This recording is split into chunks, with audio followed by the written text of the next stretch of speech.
Jueves 12 de febrero de 2026 y comenzamos una jornada bastante fresco y una sola nube tras un miércoles caliente, muy caliente, tanto en lo que fue la ciudad de Buenos Aires con el tratamiento en el Senado de la reforma laboral, como también en la provincia de Santa Fe con la movilización policial que luego tuvo un decretazo de Maximiliano Puyaro para calmar las aguas, ¿no? Una reforma laboral que tuvo ya media sanción en el Senado en medio de protestas y represión. Por supuesto, uno le queda el sabor de que estamos demasiado quietos. Fue importante la movilización, dentro de todo hubo presencia en las calles ayer, principalmente en la ciudad de Buenos Aires, pero hasta ahí nomás, algunas agrupaciones políticas, algunos ciudadanos, pero una muy tibia participación de la CGT, por supuesto, uno no esperaba más, a pesar de tener una nueva conducción, con una presencia muy de perfil bajo, si se quiere, e incluso un ratito, y cosas de manual que quieren vendernos a los ciudadanos de, miren estos subversivos, estos sediciosos con capuchas y armando molotovs. Nunca detienen a ninguno de los que están armando molotov o están con capucha. Y a mí no me la cuenta nadie, porque esto de movilizaciones en ciudades grandes lo conozco y lo he protagonizado y me hago cargo. Yo nunca niego mi participación política ni mis ideas, por supuesto. Por eso digo que esta reforma es un mamarracho a beneficio de los patrones y es un retroceso, o al menos es blanquear situaciones que ya se viven en el mundo del trabajo, sobre todo en el trabajo precarizado. Y también de cómo se pudre en las movilizaciones, ¿no? Entra un grupito encapuchado, hace algunos destrozos, algunos daños, por supuesto, esos se van nomás pancho. Y después detienen a otro. Ayer detuvieron a esta gente que estaba sentada en los alrededores. Y como les decía, si bien fue importante la concentración alrededor del Congreso, queda la sensación de que el país está quieto. Y ya viene de hace tiempo, de arrastre. Muchas de las cosas están sucediendo ahora, más allá que todavía el gobierno hay que reconocer que tiene cierta base de apoyo. Hubiese sacado a miles de personas hasta en el pueblo más chico del país.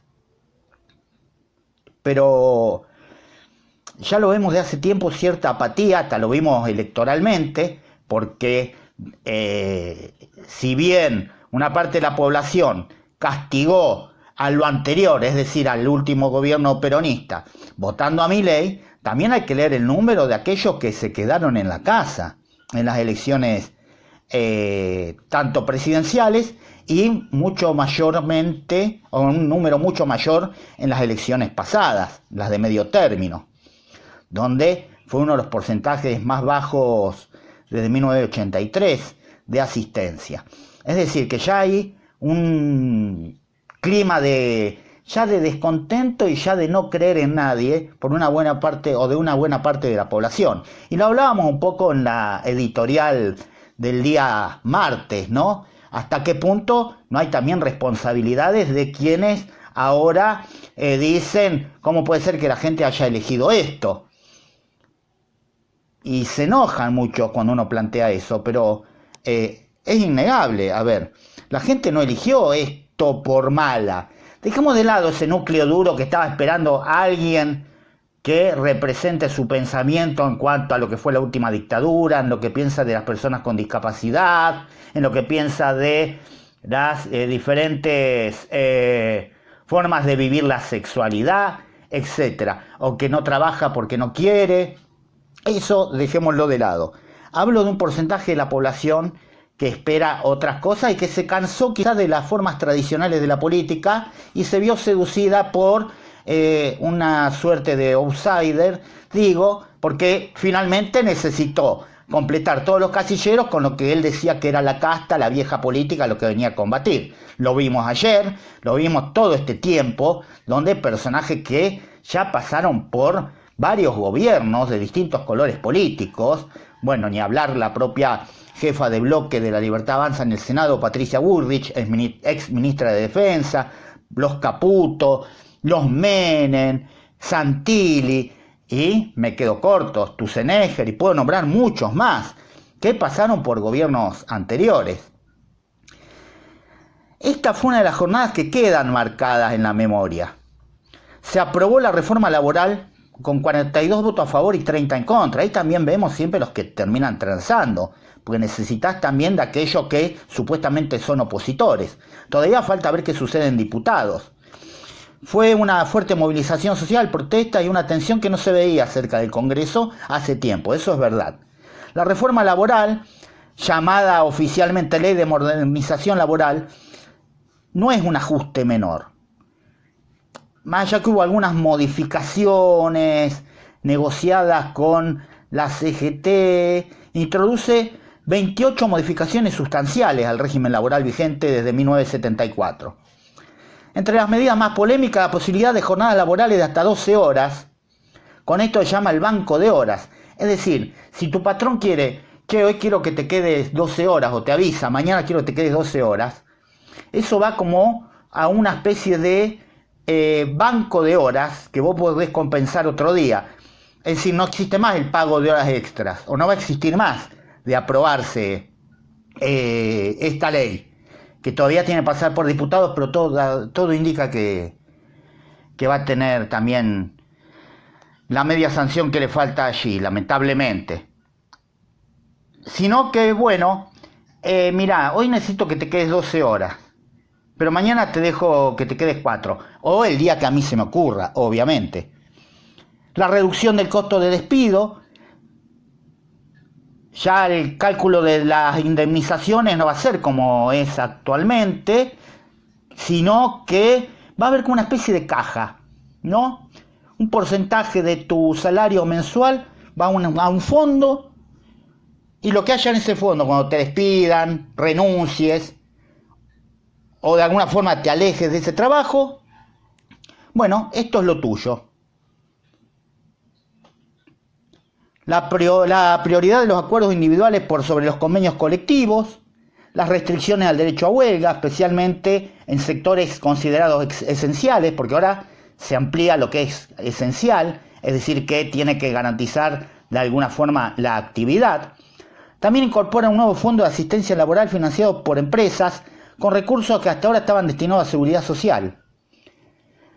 Y no te van a pagar más del 100% del sueldo en caso de enfermedad, o de algún accidente, o de lo que fuera. Sturzenegger puso el ejemplo de si te lesionas jugando al fútbol 5, y todos obviamente están a favor, no, si te lesionas jugando al fútbol, ¿qué culpa tiene tu patrón? A ver, vos tampoco después de salir de tu trabajo vas a ir a una habitación con paredes rodeadas de colchones, ¿no? Y te quedás quieto. O sea, si sos empleado, si sos un trabajador, no tenés que andar en bicicleta, no tenés que jugar un picado, no tenés que salir a correr. O sea, obviamente manejar tampoco, nada que sea susceptible de un posible accidente. Como te puede pasar adentro de tu casa también, pero digo. O sea, no corras muebles por las dudas. Y si corriste un mueble y no se te rompió una pierna, jodete. ¿Ustedes están teniendo conciencia de lo que estamos hablando? Ahora las vacaciones ya no son entre octubre y abril todas juntas. Ahora el patrón te la va a poder dosificar con un mínimo de 7 días, pero ya eso de, no sé, tengo 20 días de vacaciones, porque eso va dependiendo de la antigüedad, que bueno, me los tomo los 20 días en enero, en febrero o en diciembre. No, ahora cualquier momento del año, el patrón puede decir, no, ahora en enero te doy nomás 7 días, después te doy 7 días en mayo, y después te doy 7 días en septiembre. El gobierno defiende este proyecto como una herramienta para combatir la litigiosidad y la informalidad laboral, o sea, la llamada industria del juicio, que lo dicen especialistas. Son casos mínimos donde un empleado lleva a juicio a la empresa, no es, digamos, la regla. Esto típico de transformar en regla la excepción. Y dicen que también va a combatir la informalidad laboral, que hoy afecta a casi la mitad de la fuerza de trabajo formal de la Argentina. El argumento oficial es que hay que flexibilizar normas y abaratar despidos, lo que va a traer inversiones y favorecerá el empleo. Ah, otra cosa, amplían los periodos de prueba, que ahora son de 3 meses. Ahora te pueden probar hasta casi un año. Son 8 o 9 meses. Y decir, no, está bien, dejá. Que ya hay un abuso actualmente con los periodos de prueba. Y uno lo ve acá mismo en Rufino. Y que me disculpen. Comercio cada 3 meses cambia el personal. Claro, total no hay obligación. El rechazo. Hubo personas que dicen, me parece bien. Algunos por interés, por supuesto. Pero también hubo un rechazo que se hizo notar, como decíamos. Hubo movimientos políticos, independientes, algunas organizaciones sociales y los sindicatos frente al Congreso. Como decíamos, con una participación muy tibia de lo que es la CGT. Una protesta que comenzó de forma pacífica, pero se fue intensificando con el correr de las horas. Enfrentamientos, dicen algunos medios, para no hablar de represión, el uso de gases, corte de calles, heridos y detenidos. Arbitrariamente, como yo decía. Ustedes fíjense que no hubo detenidos, como lo dije al inicio, de ninguno de esos que estaban ahí armando las molotov o encapuchados. Y por supuesto, después ahí llega el miedo a cómo canalizar, porque también está la preocupación legítima de quienes por ahí no tienen experiencia en marchas o no lo hacen desde una organización. También eso después lleva al miedo. ¿Qué hacemos? ¿De qué forma canalizamos nuestra bronca? La oposición, especialmente el kirchnerismo, fue tajante y dijo que la reforma es regresiva y anticonstitucional y anticipó que de aprobarse en diputados recurrirá a la justicia. Desde su mirada, la norma precariza derechos conquistados por generaciones de trabajadores y apunta más a beneficiar a los grandes grupos empresarios que a recuperar la salud del empleo formal. Por su parte, la CGT, la histórica Central Obrera, participó en la protesta, pero en una actitud mucho interpretada como tibia. Acompañó la movilización, pero sin la contundencia se esperaba de un brazo organizado de los trabajadores frente a una reforma de semejante magnitud. Esta falta de firmeza abrió un debate interno. ¿Está la conducción sindical debilitada? ¿Le cuesta marcar la agenda en un contexto de fragmentación? ¿O simplemente no quiere entrar en confrontación? Que uno se inclina a esto último, ¿no? Porque esto circula en distintos pasillos, en los debates políticos. ¿Nuevamente transaron? Bueno, veremos qué sucede ahora en diputados. Además, en la jornada de hoy vamos a tener el debate ya instalado en el Congreso de la reforma y la baja en la ley de punitividad, que se llevaría finalmente a los 14 años y por supuesto es otro de los temas calientes de estos días. Y como si el clima social no fuera ya suficientemente cargado, en nuestra provincia se produjo una protesta policial que en un pico de tensión ayer al mediodía terminó con un anuncio de aumento salarial por parte del gobernador Puyaro. Los efectivos que se manifestaron durante días reclamando mejores sueldos y condiciones laborales con escenas de tensión que incluyeron escupidas al propio jefe de la Fuerza de Rosario. En conferencia de prensa más tarde, el gobernador consideró que la protesta era justa y genuina y respondió con un decreto de recomposición salarial. El nuevo piso fijado por el gobierno santafesino garantiza a ningún policía en funciones perciba menos de 1.350.000 pesos, con múltiples adicionales según la peligrosidad y condiciones del servicio. Tras el anuncio, los efectivos levantaron la protesta, que venía de días calientes, como decíamos, y este cruce de hechos, la reforma laboral en el centro de debate nacional, las protestas sociales y la policial en nuestra provincia con un aumento, no es algo aislado. Refleja un momento de alta tensión social y política. Como decía, por otro lado tenemos una apatía de buena parte de la sociedad, otra parte que, fuera de lo que es núcleo duro, todavía guarda ciertas expectativas en el actual gobierno, y las respuestas del Estado, por supuesto, muchas veces están lejos de lo que esperan los actores sociales, y donde las instituciones parecen una vez más ponerse a prueba frente a reclamos, derechos y expectativas de una población exhausta por la crisis económica y demandas no resueltas. Habrá que preguntarse no solo qué se aprobó en el Senado, qué clima social está dejando esta aprobación, qué va a suceder en diputados, porque una ley, como cualquier ley, por más respaldo legal que tenga en el Parlamento, después tiene la legitimidad social. Y después ver qué sucede, no en el futuro inmediato, sino con el correr del tiempo. Y también siempre hablamos de las deudas pendientes, que muchos por allí se enojan. Porque desde la oposición dicen sí, que había que reformar, hacer una reforma laboral, coincidimos, pero no esta. ¿Y por qué no la hicieron? Hoy vivimos en un mundo, y ya lo venimos mencionando, donde cada 4 o 5 años te tenés que sentar a ver estas cosas, porque la actual reforma, o la actual, si se quiere, legislación laboral, para decirlo más exacto, por supuesto que es obsoleta. Es obsoleta por la misma transformación que sufrió la sociedad a escala mundial, por los avances tecnológicos, por bastantes cuestiones e ítems a tocar. Cambió la esperanza de vida, el mundo tecnológicamente avanza a un ritmo vertiginoso. Esto también permite otra distribución del trabajo y de las horas.